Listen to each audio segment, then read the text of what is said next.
Ce tweet montrant le Groenland aux couleurs du drapeau américain avec pour seule description « Bientôt » a de quoi inquiéter l'Europe.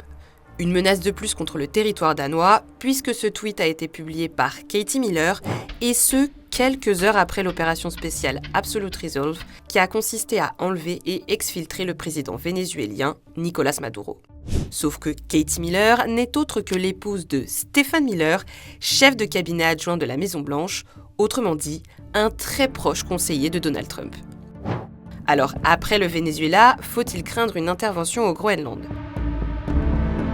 Quoi qu'il en soit, Donald Trump a justifié son action à Caracas en déclarant avoir recours à une doctrine américaine vieille de 200 ans, la doctrine Monroe, qu'il a rebaptisée pour l'occasion avec son nom. Monroe Doctrine is a big deal, but we've superseded it by a lot. They now call it the Monroe Doctrine. Les bases de cette doctrine viennent d'un discours de James Monroe, alors 5e président des États-Unis, devant le Congrès en 1823. C'est à cette même époque que la plupart des pays d'Amérique latine acquièrent leur indépendance vis-à-vis de la colonisation espagnole. L'objectif de la doctrine Monroe n'était pas une doctrine impérialiste à l'époque. Il s'agissait plutôt de prévenir toute nouvelle incursion des empires européens sur le continent latino-américain.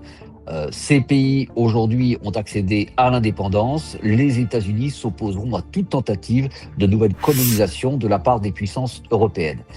Bien évidemment, à l'époque, la doctrine Monroe était purement symbolique puisque les États-Unis n'avaient pas les moyens de mettre en place cette politique. Mais au début du XXe siècle, le président Theodore Roosevelt détourne cette doctrine pour justifier l'intervention états-unienne sur le continent latino-américain.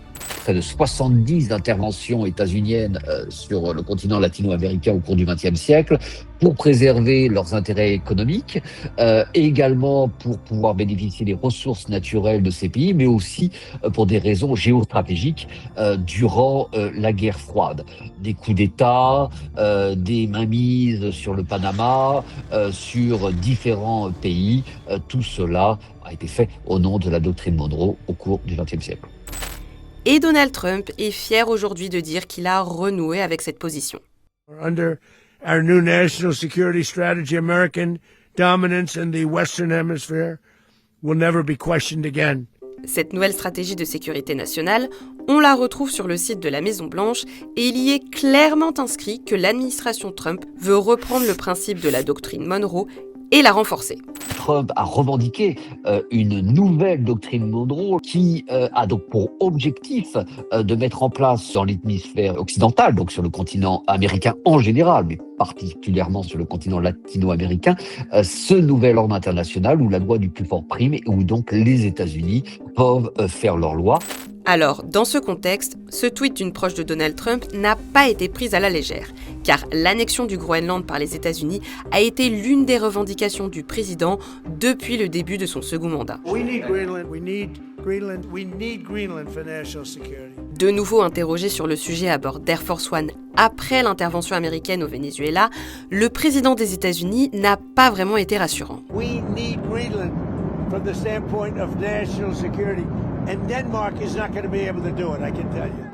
Du côté du Danemark, de telles déclarations inquiètent et semblent disproportionnées étant donné que les États-Unis ont déjà une base militaire au Groenland. Jens Frederik Nielsen, Premier ministre groenlandais, n'a donc pas laissé passer cette provocation et a répondu au président américain sur les réseaux sociaux. Quand le président des États-Unis dit que nous avons besoin du Groenland et fait le lien entre nous et l'intervention militaire au Venezuela, ce n'est pas seulement mal, c'est irrespectueux. Notre pays n'a pas à être l'objet d'une rhétorique surpuissante. Nous sommes un peuple, un pays, une démocratie, ceci doit être respecté.